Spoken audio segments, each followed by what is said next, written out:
जनता के रिपोर्टर के इस सफ़र में आज हम एक ऐसी मेहमान के पास आए हैं जो बिल्कुल यूनिक है।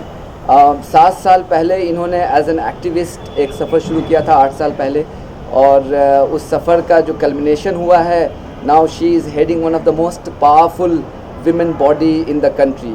और पिछले 6 महीनों में इन्होंने जिस एफिशिएंसी के साथ इस बॉडी को हैंडल किया है, that even her detractors are now have started appreciating that. We are talking about Swati Maliwal. आइए स्वाति मालीवाल से बात करते हैं। यूपी में पैदा हुई, यूपी की एक लड़की दिल्ली आती हैं, 7 साल पहले एक्टिविज़म में जुड़ती हैं और आज एक इतनी बड़ी responsibility. How are you finding it? बहुत चैलेंजिंग है और बहुत ज़्यादा काम है, और दुख की बात यह है कि जो यहाँ पे काम पहले होना चाहिए था वो हुआ ही नहीं था। तो हम एक बिल्कुल अनएक्सप्लोर्ड टेरिटरी में घुसे हैं और काफ़ी काम है, बहुत इंटरेस्टिंग भी है, बट डेफिनेटली बहुत challenging. One of the biggest challenges that you have is that the police is not under the state government. You have a sympathetic state government who you can actually persuade and get things done. लेकिन चूँकि एक limitations तो है जो police आपके साथ नहीं है। आपने बहुत डेलिबरेटली, जो मेरा ऑब्जर्वेशन यह है कि आपने कॉन्फ्रंटेशनल अप्रोच नहीं किया है, and you are trying to sort of get police on board in order to get your work done. Is that a conscious approach? I think सबको मौका देना चाहिए, मैं इसमें बहुत स्ट्रांगली विश्वास रखती हूँ। और मैं ऐसे बहुत सारे पुलिस ऑफिसर्स से मिली भी हूँ जो 48-48 घंटे अपना काम कर रहे हैं, और जब एक केस आता है हमारे पास, हम एसएचओ को समन करते हैं, उससे बैठ के बात करते हैं। अगर चार्जशीट नहीं फाइल हुई होती है तो हम उनको बोलते हैं कि चार्जशीट फाइल करें, और वो काम होता है। तो दोनों लेवल्स पे काम करने की ज़रूरत है। एक इंडिविजुअल हमें एसएचओज़ के साथ और पुलिस के साथ मिलके काम करने की ज़रूरत है, एक हमें पुलिस की अकाउंटेबिलिटी भी सेट करने की ज़रूरत है। तो डीसीडब्ल्यू दोनों लेवल्स पे दोनों अप्रोचेस लेके काम कर रहा है।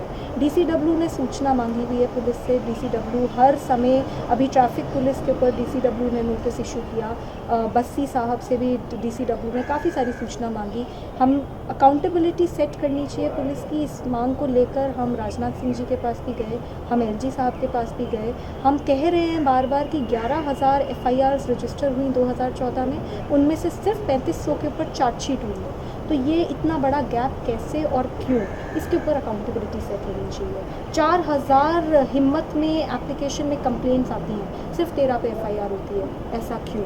इसके ऊपर भी अकाउंटेबिलिटी सेट होनी चाहिए। तो ये दोनों चीज़ें हम साथ में करने की कोशिश कर रहे हैं, और मैं ये अप्रोच लेकर चलती हूँ कि हम सामने वाले को मौका दें, और मुझे पूरा भरोसा है कि महिलाओं की सुरक्षा को लेकर हम ये सब सारी एजेंसीज़ को साथ ला पाएंगे, चाहे वो केंद्र सरकार हो, चाहे वो राज्य सरकार हो, चाहे वो एलजी हो, और चाहे वो पुलिस हो, और साथ मिलकर हम दिल्ली में कुछ अच्छा करें। आपने जो नंबर ऑफ़ एफआईआर्स का जिक्र किया, कुछ दिनों पहले आपने दिल्ली पुलिस कमिश्नर को लेटर लिखा था, उन्होंने रिप्लाई भी किया था। चार्जशीट की आपने बात की, बट कन्विक्शन सिर्फ एक हुआ था। 11,000 एफआईआर, 3,500 चार्जशीट्स और सिर्फ 9 कन्विक्शंस, और शायद यही एक कारण है कि दिल्ली में बिल्कुल डर नहीं है।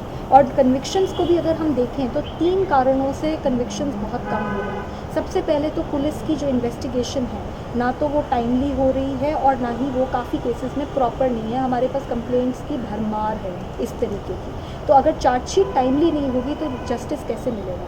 अभी एक केस सामने आया जिसमें एक 10 साल की बच्ची है, उसका रेप हुआ, और 20 महीने के बाद पुलिस ने चार्जशीट फाइल करी। तो when will she get justice? That is the first point. Secondly, जो फोरेंसिक साइंस लैबोरेटरीज़ हैं, अभी हमने नोटिस भी इशू करा है होम सेक्रेटरी को, क्योंकि मैंने जब फोरेंसिक साइंस लैबोरेटरीज से ये मांगा कि आपके पास कितनी रिपोर्ट्स की पेंडेंसी है, तो बड़ी हैरानी वाले फिगर्स सामने आए हैं। 1500 सैम्पल्स तो ऐसे हैं जो कि एक तरीके से ख़राब हो गए, क्योंकि 1 साल के अंदर अंदर उनका एनालिसिस होना था, तभी वो एक्यूरेट रिजल्ट दे सकते थे। तो ये भी एक बहुत बड़ा कारण है, फोरेंसिक रिपोर्ट्स मिलती ही नहीं है। और तीसरा कारण है, फास्ट ट्रैक कोर्ट्स दिल्ली में बहुत कम हैं, उनके नंबर बढ़ाने की ज़रूरत है। एक जज के ऊपर इतने केसेस लादे हुए हैं कि वो जजमेंट एक रेगुलर बेसिस पे जो डे टू डे ट्रायल होना चाहिए वो नहीं होती। फास्ट ट्रैक का आपने जिक्र किया, अरविंद केजरीवाल ने अभी सजेशन दिया था कि जो रेप केसेस हैं that should be disposed of with in 6 months। I think he said that. Do you think that's one way, of kind of, expediting the justice, in particularly in rape cases? I very strongly feel so. And अगर आप POCSO का कानून देखें जिसमें बच्चों के ऊपर जो इस तरीके के सेक्सुअल क्राइम्स होते हैं उसको ट्राई करना होता है, उसमें साफ लिखा हुआ है 1 साल के अंदर अंदर जस्टिस मिलेगा। 20 महीने के बाद तो चार्जशीट फाइल हो रही है, तो जस्टिस कब मिलेगा? तो ये प्रॉब्लम ये है कि इस देश में हम हर महिला को ये कहते हैं आप आगे बढ़ो, आप अपनी आवाज़ उठाओ, बेटी बचाओ बेटी बढ़ाओ, और अनफॉर्चुनेटली जैसे ही वो अपनी आवाज़ उठाती है फिर पूरी कायनात लग जाती है कि किस तरीके से इस आवाज़ को हमें दबाना है। क्योंकि 5-5 साल अगर रेप के केसेस चलेंगे तो वो हॉस्टाइल हो जाती है, वो गिव अप कर जाती है, वो उसको लगता है कि चलो यार मैं 5 करोड़ रुपए ले लेती हूँ और ख़त्म करती हूँ, या वो उसके ऊपर इतना फैमिली प्रेशर होता है, इतना नेबर का प्रेशर होता है कि वो टूट जाती है। तो हम इस सिस्टम को बहुत ज़रूरी है सुधारने की। जब तक कन्विक्शंस बढ़ेंगे नहीं तब तक डर नहीं बैठेगा, और चाहे आप कितनी भी ज़्यादा उसमें, मुझे लगता है कि स्विफ्टनेस और सर्टेनिटी ऑफ पनिशमेंट बहुत ज़रूरी है। आपने उसका जिक्र किया, लेकिन जो निर्भया गैंग रेप का जो एक जुविनाइल कॉन्विक्ट था, he is gonna be release now in a months time I suppose. How do you feel about it? He's gonna be, living with us in the same society, from the point of view of Nirvaya's family. How do you think, that family would be feeling, and how do you think that generally, the women in general would be feeling, when he comes out? I mean, do you think it's a justice done to the victims? I think justice is denied, definitely. And the fact is कि वो जो निर्भया का case हुआ है उसमें अभी भी बहुत सारे लोग, तो अभी भी उनका मतलब प्रॉपर वर्डिक्ट भी नहीं हुआ है, अभी भी थिंग्स आर हर चीज़ में, और सिर्फ निर्भया का ही केस नहीं है। अब निर्भया का केस देख लें या उबैर रेप केस देख लें, इनमें तो फिर भी कुछ ना कुछ जस्टिस मिला है। ऐसे हज़ारों केसेस जो पेंडिंग पड़े हैं, और ऐसे केसेस जिनके फोरेंसिक सैंपल्स ही ख़त्म हो गए हैं, वहाँ तो जस्टिस बिल्कुल ही डिनाइड है। तो ये जो देश की हमारी स्थिति है कि महिला FIR दर्ज करा रही है और उसके बाद सब लोग मिल जाते हैं कि किसी तरीके से उसकी आवाज़ दबा दी जाए, इसको बदलने की ज़रूरत है। और मुझे बहुत स्ट्रांगली लगता है कि कन्विक्शंस बढ़ाने की ज़रूरत है, and instead of just having that rhetoric of women safety we should now start working towards it. 3 चीज़ें करने की ज़रूरत है, चार्जशीट्स टाइमली फाइल हो, प्रॉपरली फाइल हो। आप ये देखिए कि इतना बड़ा पुलिस का सिस्टम है, एक सॉफ्टवेयर और डिजिटाइजेशन नहीं है। अगर पुलिस कमिश्नर सुबह जगते हैं तो उनको ये नहीं पता कि किस थाने की कितनी चार्जशीट्स अभी पेंडिंग है, ये सारी फाइलों में चीज़ें दबी हुई। हम इतनी मेक इन इंडिया और इतनी बड़ी बड़ी बातें करते हैं, क्यों नहीं पूरे देश के सारे पुलिस स्टेशंस को हम डिजिटाइज़ कर दें? एटलीस्ट पता तो चले कि कहाँ पे कितनी चार्जशीट्स पेंडिंग है। तो चार्जशीट्स को हमें इम्प्रूव करने की ज़रूरत है, उनकी क्वालिटी इम्प्रूव करने की ज़रूरत है, टाइमली बनाने की ज़रूरत है, फोरेंसिक लैब्स देश भर में क्रिएट करने की ज़रूरत है, और फास्ट ट्रैक कोर्ट्स क्रिएट करने की ज़रूरत है। और निर्भया फंड का 3000 करोड़ रुपये पेंडिंग पड़ा हुआ है, 1 रुपया उस पर खर्च नहीं हुआ है। तो जो चीज़ें मैंने बोली हैं, इन्हीं के ऊपर अगर देश में हम निर्भया फंड को यूज़ कर लें तो मुझे लगता है बहुत सारी चीज़ें बदलेंगी। निर्भया फंड के बारे में बहुत सारे सवाल आपके लिए आए हुए हैं ट्विटर से, आपने भी देखा होगा, वो हम उस पर बात करेंगे। निर्भया फंड पे भी किसी ने सवाल पूछा था। उसके पहले चूँकि आपने जिक्र किया कि पुलिस के साथ आपका जो किस तरह का एक रिलेशनशिप है और जो अप्रोच है जिसके साथ आप आगे बढ़ेंगी, उस पर एक सवाल आया है। हनी जाखर ने लिखा है कि can't Delhi police and you work together, can't you support each other? I think we are doing exactly that. हम लोग सपोर्टिंग यू, मेरे को लग रहा है कि वो सपोर्ट कर रहे हैं, और हम सबका साथ लेकर काम करने की कोशिश कर रहे हैं, चाहे वो दिल्ली सरकार हो, चाहे वो केंद्र सरकार हो, चाहे वो LG और चाहे वो पुलिस हो। मैंने राजनाथ सिंह जी से समय मांगा, उन्होंने 5 मिनट में मुझे बोला अभी के अभी आ जाओ। लेकिन LG ने नहीं दिया आपको समय। मैं वहाँ पे पहले राजनाथ सिंह की बात कर लेते हैं, मैं वहाँ पहुँची, उसके बाद मैंने उन्हें 5 पॉइंट्स बताए, और 5 में से एक तो वो तुरंत मान गए। 1 हफ्ते के अंदर अंदर हमने उन्हें बोला कि 16,000 आपकी पुलिस पर्सनल हैं जिसको इंक्रीज़ करने की ज़रूरत है, आप इसको इंक्रीज़ करिए। आपके वहाँ पे MHA के सेक्रेटरी कोर्ट में एफिडेविट लिख कर आते हैं कि 450 करोड़ रुपए हमारे पास सालाना नहीं है कि हम ये 16,000 पुलिस की फ़ोर्स बढ़ा पाएँ। ये तो बहुत गलत बात है। And he agreed, and within a week उन्होंने उसके ऊपर एक्शन किया।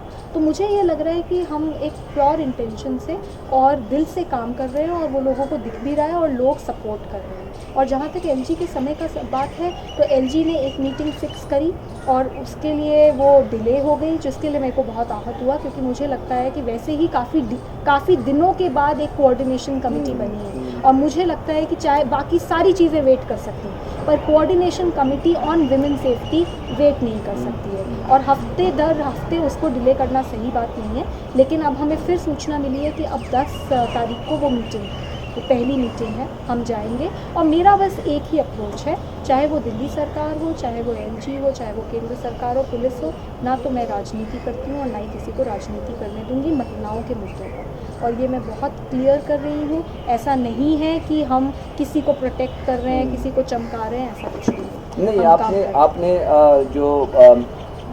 जो लेबल एक लगा था कि सिर्फ प्रो केजरीवाल या प्रो आम आदमी पार्टी, जो हमारे ऊपर भी लगता रहता है, मतलब you can't do much about it. जो अब मैंने देखा कि सोमनाथ भारती के केस में जो आपने स्टैंड लिया, या फिर अलका लांबा के केस में भी जिस तरह से प्रोफेशनली आपने हैंडल किया, आई थिंक सब लोगों ने सराहा। लेकिन वो you bit conscious those times when it happened? Let's talk about Alka Lamba. When Alka Lamba thing happened, were you conscious that you had to prove a point here? I'm not proving any point. This is the way I am. I'm not a political person. मैं activist हूँ और मुझे लगता है कि मैं उन लोगों की आवाज़ तक पहुँचना चाहती हूँ, उन महिलाओं तक पहुँचना चाहती हूँ जिनकी कोई आवाज़ नहीं है। और बहुत बड़ा काम है और उससे मैं राजनीति, इस पूरे महिला आयोग को राजनीति का अखाड़ा जो ये बना हुआ था, मैं इसको राजनीति का अखाड़ा नहीं बनाना चाहती। मैं चाहती हूँ कि यहाँ पे काम हो। मुझे लगता है 3 साल बहुत कम समय है और मेरे पास समय ही नहीं है राजनीति करने के लिए। मुझे जो ठीक लगता है मैं वो करती हूँ और मैं बहुत क्लियर हूँ कि मैं इस प्लेटफॉर्म को किसी भी तरीके से इसका राजनीतिकरण नहीं होने दूँगी। अगर किसी को ज़रूरत है तो ज़रूर साथ रहेंगे। अब अलका लांबा के केस में जो दूसरे पार्टी ने जो कहा टीवी पे, वो बहुत गलत बात कही थी, वो कहीं से भी एक्सेप्टेबल नहीं है। अब जस्ट बिकॉज वो आम आदमी पार्टी की एमएलए हैं तो इसका मतलब ये तो नहीं कि मैं दूसरे की सपोर्ट करूँगी। मैं उस तरीके का पॉइंट नहीं प्रूव कर रही, लेकिन हम उसका किस प्रकार से उसको क्या हमारा बस यही काम है कि इस केस को अब हम मीडिया में उछालें, ये करें, मैं उसमें विश्वास नहीं रखती। मुझे ये लगा कि ये केस में गलती हुई है, मैंने रिकमेंड करा कि एफआईआर दर्ज करें, पुलिस को मैंने रिकमेंड भी करा। इट्स अनफॉर्चुनेट दैट पुलिस ने हमारी रिकमेंडेशन अभी तक नहीं मानी और अब आगे हमारे पास बहुत सारे पहलू खुले, हम उसके बारे में ज़रूर सोचेंगे। बट मेरा मकसद ये नहीं है कि मैं राजनीति करूँ यहाँ पे, जो मैं कर रही हूँ ना ही किसी को कर रही हूँ। हाँ, that's important, right? Because women's safety can't be politicized. That's very important. Nowadays एक चीज़ें ये बहुत आ रही हैं और काफ़ी तेज़ी से आ रही हैं, जिसके लिए जो मेल फ्रेटर्निटी में और even lot of female fraternity में भी एक ये है कि अब चूँकि विमेन इश्यूज़ इतनी फोर फ्रंट पे आ रही हैं तो इसके मिसयूज़ भी बहुत ऑब्वियस है कि छोटी छोटी चीज़ों पे आदमी इसको मिसयूज़ करके टू गेट इवन विद और settle some personal scores and all. How do you deal with that, the false cases of rapes, let's say? See, a lot of such ये बाय द वे ये सवाल आया है, ये सवाल किसी ने पूछा था, इनका नाम है स्मृति रंजन बिस्वाल, ये उन्होंने सवाल आपसे पूछा. सो बहुत सारे इस तरीके के केसेस आ रहे हैं और काफ़ी ऐसे आदमी भी आ रहे हैं जिनका सपोज़ केस चल रहा है तो वो अपनी पूरा का पूरा प्रूफ लेकर आते हैं कि देखिए हमारे साथ ये हुआ, ये हुआ, ये हुआ. एक केस है जिसमें कि एक महिला ने शादी करी पहले और पहली भी कोई शादी हो रखी थी, एक दूसरे आदमी से भी शादी कर दी और पहले आदमी पे भी रेप का केस लगा दिया और दूसरे आदमी पे भी रेप का केस लगा दिया. ऐसा उस आदमी का क्लेम था. हमने महिला को समन करा 2-3 बार, वो नहीं आई और जो उन्होंने प्रूफ दिखाए, फ़ोटोज़ दिखाई, शादी के सर्टिफिकेट्स दिखाए तो ऐसा लगा कि हो सकता है ये आदमी जो कह रहे हैं ये सही है. तो हमने वो केस फिर उसी तरीके से डील किया. तो मैं बस ये कहना चाहती हूँ कि क्योंकि हम एक महिला आयोग हैं इसका मतलब ये नहीं है कि हम सिर्फ महिला करेंगे. अगर किसी आदमी के साथ कुछ गलत हो रहा है तो हम उस आदमी के साथ हैं. We are a constitutional statutory body. Our role is to provide justice. हमें जस्टिस देना है. तो जस्टिस में कभी कभी हो सकता है कि कोई महिला भी गलत हो, लेकिन एक चीज़ भी हमें ये समझनी पड़ेगी, जो महिलाएं ऐसे गलत केस करती हैं वो बहुत गलत है क्योंकि उनकी वजह से बहुत बड़ा तबका है महिलाओं का जो जेन्युइनली परेशान है. उनको लोग ये सोचते हैं कि अरे ये भी झूठा, That's not fair to them, That's not fair to them. Yeah. लेकिन ये भी मैं बता दूं कि अभी भी जो रियल केसेस हैं उनका नंबर कहीं ज़्यादा है than the number of so called false cases. तो तो ये भी एक सच्चाई है जिसको, एंड मुझे लगता है कि over a period of some time, अभी तो हमारे पास कोई डेटा नहीं है, हमारा खुद का सॉफ्टवेयर नहीं है, डिजिटाइजेशन नहीं है, फाइल्स 2000 पेंडिंग पड़ी हैं, commission was in a huge mess. Do you have any fund? Do you have enough fund? Do you know? Right now funds are not really a problem. Okay. अभी पहले 3 करोड़ था, इस साल 7-8 करोड़ हुआ है, but the problem is the bureaucracy. तो अब जैसे फंड्स आए हैं, अब हम उसको यूज़ करना चाहते हैं एक पर्टिकुलर एस्पेक्ट पे, बट एक तरीके की आर्म ट्विस्टिंग होती है जो ब्यूरोक्रेसी हर बार करती है। तो अभी I am participating in it, I am trying to understand, and then sometime I want to raise this issue that at the end of the day we are a statutory body, we are independent commission. How can, अगर मैं flight लेती हूँ, suppose मेरे को Orissa state women's commission ने बुलाया, मेरे को फ़्लाइट लेनी थी, तो उसकी भी फाइल चीफ सेक्रेटरी तक जाएगी। तो these kind of problems, it's a huge. You don't have any sanctioning power, the approval you can't Right, use. but then the point is we are still doing it, and Okay. I would like them to question us, because Okay. the fact is that we are Very an good. independent commission, and we don't have to be accountable to anybody in order to get something done. So we are following that approach, and we will be doing it. That But attitude comes from your activism day, I suppose. I think so, and the fact is that it's a independent commission. Yes. It is an Has independent anybody commission. said anything to you? No, No, at they all. haven't. Not like that. And I haven't even taken this to the right authorities as of now. Right. Because right. there is absolutely, it's like a firefighting is happening every day. So I'm not really getting time to sort out these back-end issues, but these are issues. Right. And this must be happening all across, and that is because the bureaucratic system has been like that, and it will take some time to change it. There is the same person is also asking the question that the cases that you are working or you have disposed of, do you have any plan to put them on, sort of a website, on a Actually, we public can domain? put a number on the website, but because all these cases are highly confidential, so we cannot display the names of the people. So we can, and we intend to do that how many domestic violence cases came, what is the present pendency, we would really like to do that. But as of now, please understand that 2000 cases were pending from 3 years in the commission. There was no complaints handling policy, there was no standard operating procedure, किसी को पता ही नहीं है कि किस case को कैसे handle करना है। छोटा सा एग्जाम्पल है, डोमेस्टिक वायलेंस का केस है, घरेलू हिंसा के केस में सीधे वो केस को आपको या तो कोर्ट भेजना पड़ेगा जिससे कि डोमेस्टिक वायलेंस एक्ट उस पर लागू हो, या किसी मीडिएशन सेंटर में भेजना पड़ेगा कि हो सकता है पति पत्नी की 1-2 हियरिंग में आपस में झगड़ा सुलट जाए, and you go head and they live happily. 3 साल से वो केसेस हमारे कमीशन में पेंडिंग है। उनको बुला लेते हैं, पति को बुला लेते हैं, पत्नी को बुला लेते हैं, आपस में उनको ज्ञान दे रहे हैं कि तुम आपस में मत झगड़ो। किसी भी कानून में नहीं लिखा है, क्रिमिनल एक्ट है, हमारे ऊपर FIR होनी चाहिए अगर इस तरीके की चीज़ें हम कंटिन्यू करेंगे कमीशन में। तो हमने सबसे पहले तो एक स्टैंडर्ड ऑपरेटिंग प्रोसीजर बनाया है। अगर हमारे पास कोई केस आता है, हम उस केस को करेक्ट अथॉरिटी के पास भेजते हैं, बट हमारा काम, हम कोई पोस्ट ऑफिस नहीं है कि हमारे पास आया हमने पोस्ट कर दिया, नहीं, हम उसको एंड तक उस केस को परस्यू करेंगे। अगर हमने डालसा में भेजा तो क्या फ्री लीगल एड लॉयर मिला या नहीं मिला, अगर नहीं मिला तो मैं उसको बोलती हूँ कंप्लेनेंट को मेरे पास आना, मैं यहाँ पे बैठी हुई हूँ। एक है मेघा, इन्होंने सवाल पूछा है कि जो आपका जो सिस्टम है और इसमें सारी चीज़ें परफेक्ट नहीं है और आपके जो चैलेंजेस हैं, do you think by recruiting more women, that will kind of help you? I think we need to recruit more people. मुझे ऐसा लगता है कि जो कैलिबर होता है उसमें वो ऐसे नहीं होता कि विमेन को ही आप इन्वॉल्व कीजिए।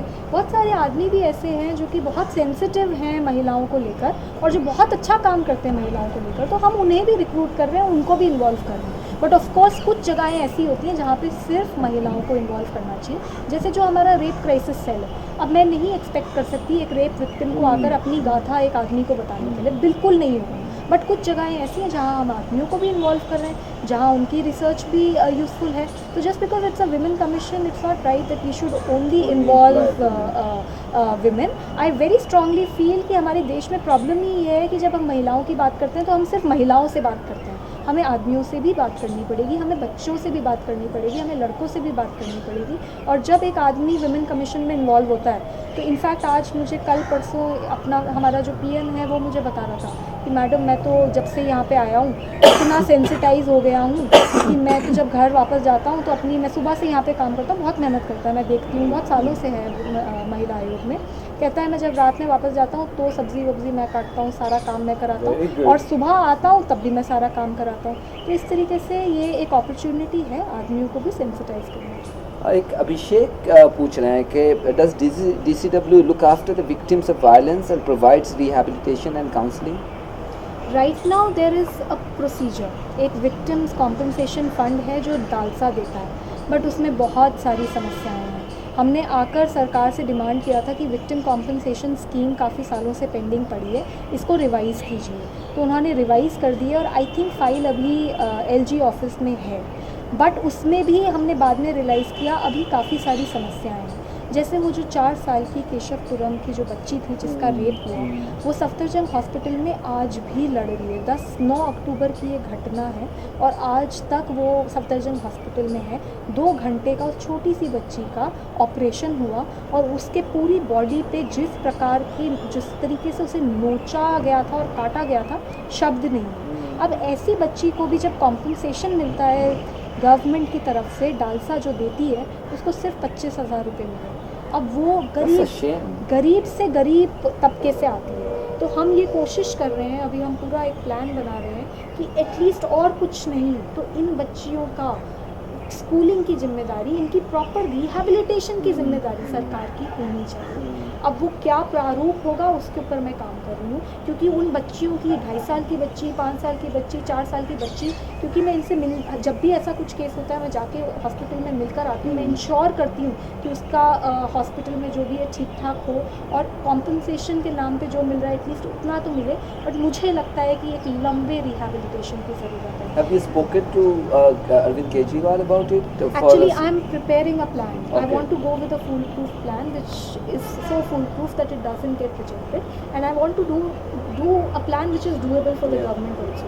So मैं अभी बहुत सारे experts के साथ बात कर रही हूँ और मैं एक पूरा plan बना रही हूँ और मुझे लगता है कि एटलीस्ट इन बच्चियों की जिम्मेदारी स्टेट की होनी चाहिए। आप ये देखिए, जब मैं मतलब अपने ग्रास रूट्स के उसमें भी एक 6 साल की बच्ची का रेप हुआ था, तो मैं बस्ती में ही रहती थी, बस्ती में ही काम करती थी, तो मैं देखती थी वो बच्ची कितना स्टिग्मा और कितना ट्रॉमा, उसे पता भी नहीं है, उसको पता भी नहीं उसके साथ क्या हो गया, लेकिन रोज़ उसे ये बात बताई जाएगी, अरे तू तो बर्बाद हो गई, अरे तू तो लुट गई, तेरी तो इज्जत लुट गई। उसको पता ही नहीं इज्जत क्या होती है, उसको पता ही नहीं रेप क्या होता है। ये 5 साल की जो बच्ची जो मैं GTV हॉस्पिटल में जिससे मैं मिलने गई, उससे मैंने बोला बेटा आपने सुबह से कुछ खाया, उसका ऑपरेशन हुआ। कहती नहीं मैंने नहीं खाया। मैंने कहा बेटा क्या खाना है? मुस्कुरा के बोली मेरे को चॉकलेट खाना है। उसका कल उसके साथ रेप हुआ, उसको क्या पता, she is too small a child. लेकिन जो उसकी माँ थी, उसकी आसपास के जितने भी उसके वेल विशर भी हैं, वो भी उसको बार बार कहते बेटी क्या हुआ तेरे साथ, जरा आंटी को बता क्या हुआ क्या। तो मतलब our society is not trained, there is no psychological counselling, there is no way that these little children are rehabilitated, and the least that we can do when we are in power is to rehabilitate them, and we will be working. Since you took over as DCW chief, you've come across lots of gory incidents, and we have all been witness to that. Which one was in particular shook you the most actually? I think this 4-year-old girl's case, because the kind of scratches and bite marks that were there on her body, and she had to undergo a 2 hours long operation, and in very crude terms her mother described it to me, saying that uski susuki and potty ki jagah ek ho gayi. This is what was told to me, and I think almost worse than Nirbhaya, or almost as gruesome as Nirbhaya. Because some people are campaigning for her and calling her Choti Nirbhaya. It's very true, and that's the worst. It's been extremely hard as a person also, as an individual also, and as the DCW chief to take it.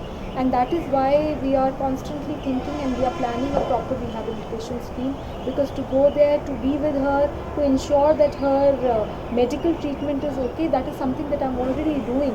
The parents have my direct phone number, and once they called me, I was there, and it's absolutely, I'm in direct touch with them, my office is in touch with them, I'm directly in touch with them, but that's not enough. a lot more needs to be done for such children, and DCW is absolutely committed to it. GB road में visit से पहले आपके एक बयान ने काफ़ी controversy ये कर दी थी. In hindsight, do you think it was a mistake, or what was the thinking behind it? Absolutely, I don't think it was a mistake. Because when I went to GB Road, I was told that in a month 6 lakh condoms are being used there. And I spoke to over 150 women, because we spent like 9 o'clock, say we were there till 8 in the evening, and then even the next day and various days we spent there, and even before that. So the women, once they started opening up, they have told us such gory sexual activity that they are forced into, जो मैं बता भी नहीं सकती. So that's what you meant. I meant that ये जो चीज़ें हो रही हैं, ये तो बिल्कुल अनअकाउंटेड फॉर है. ये रेप है या नहीं हमें पता भी नहीं है, क्योंकि अगर अभी भी देखें तो जब से हम DCW चीफ बने हैं, तभी से हमने 10-15 लड़कियां तो हमने रेस्क्यू कराई हैं. Some of them were major, some of them were minors. Bengal से एक नर्स को पकड़ के ले आए यहाँ पर, और उससे ये सारा करवाया. जब वो छूटी तो शी वाज लाइक, मेरा तो बच्चा है, मैं 10 मतलब, and she could speak in English for heaven सेक. उसको वो मतलब उसको बस पकड़ के उठा के ले आए, and she was here. And वो इतनी डेस्परेशन में थी बाहर निकलने की. 21 साल की थी, 12 साल की लड़की को रेस्क्यू करा रहे हैं हम, 13 साल की लड़की को रेस्क्यू करा रहे हैं. तो सर रेप नहीं है तो फिर क्या है? रेप है, गंदा वाला रेप है. एंड ये जितनी महिलाएं हैं, 98% of them were trafficked at one point of time in their life. कहीं ना कहीं से लाकर बेच दिया गया. 90%. 98%. There are various reports. And the fact is that 30 बार दिन में उनको किसी आदमी का शिकार होना पड़ता है. पैसे कितने मिलते हैं? 10 रुपये, 20 रुपये, Do they get any 50 money? रुपये. वो भी तब 4-5 साल के बाद, जब उनको यूज़ कर लिया होता है.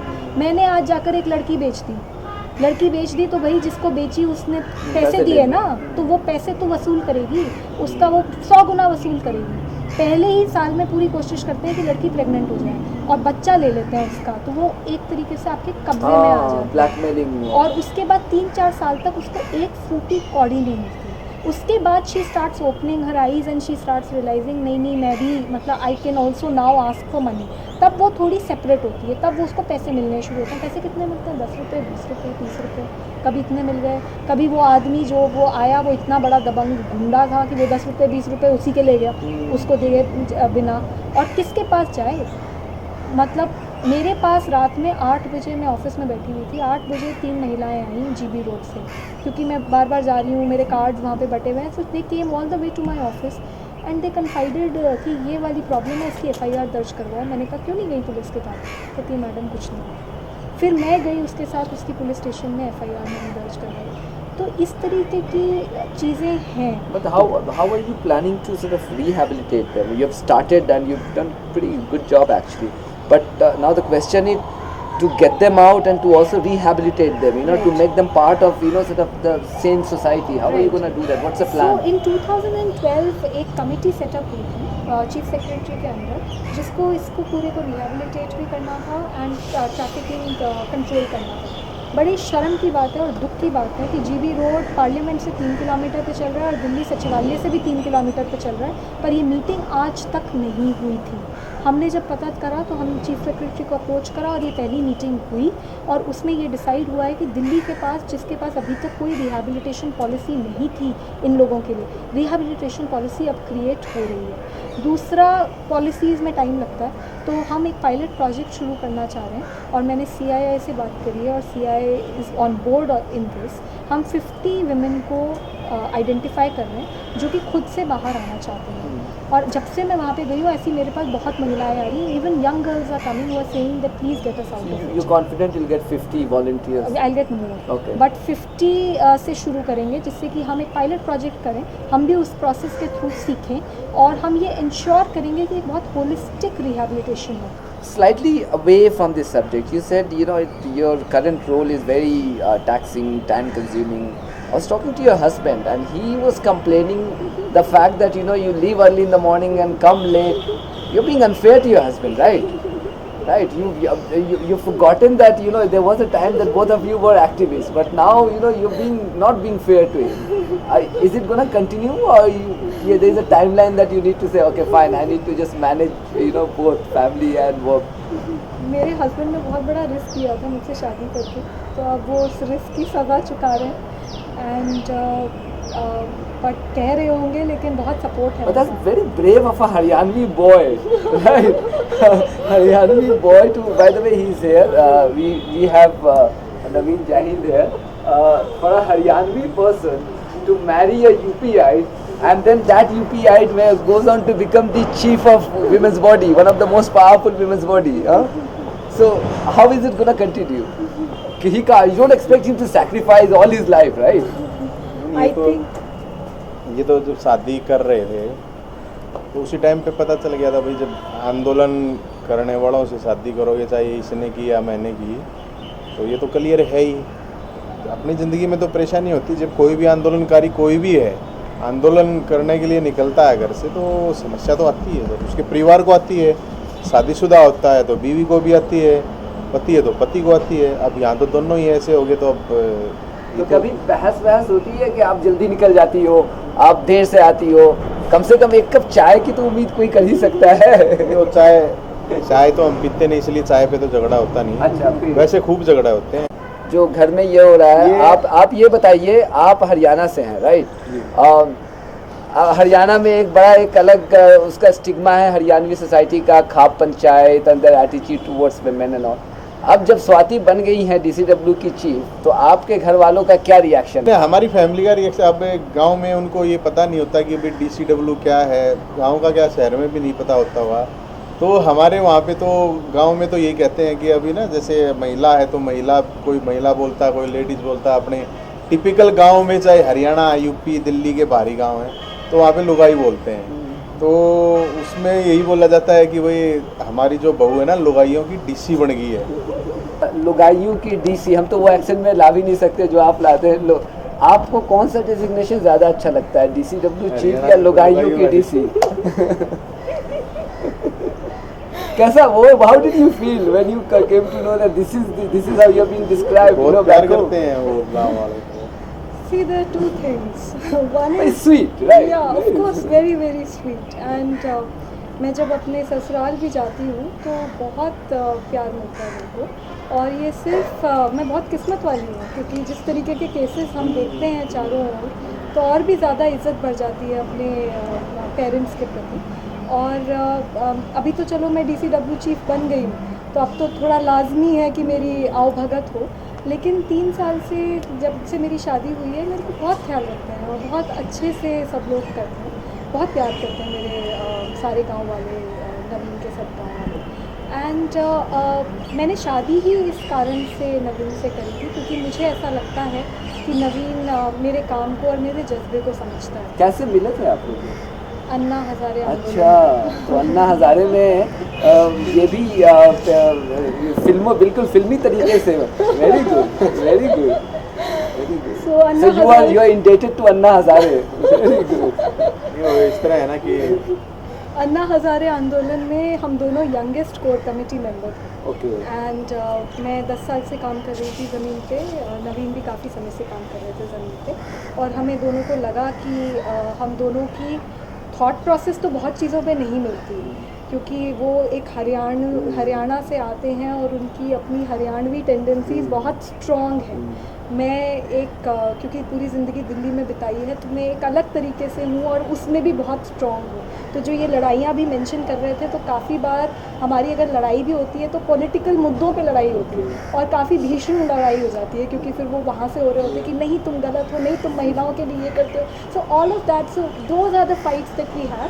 But at the end of the day I am very lucky, because there is somebody in my life who supports my work.